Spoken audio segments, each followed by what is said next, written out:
Minister of Tourism Sneha Bhalang Dhar and Minister of C&RD Hamlet Darling yesterday laid the foundation stone for hospitality complex and new office building of Thatlasken C&RD block at a function held at Thatlasken Lake. The new office building for Thatlasken C&RD block will be constructed at the cost of 3 crores. The hospitality complex will be constructed on the land given by the Fishery Department to Tourism Department. And the resort will be constructed on the land given by the Mukla Dorbar Pillun at an estimated approximately 36 crores.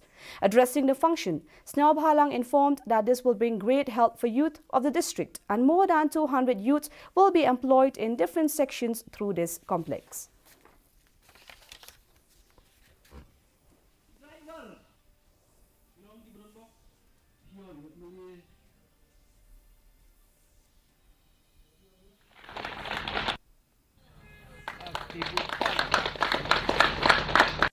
Siguro ni MR3 project kibito rong iwan construction of hospitality complex sa Thatlasken ini.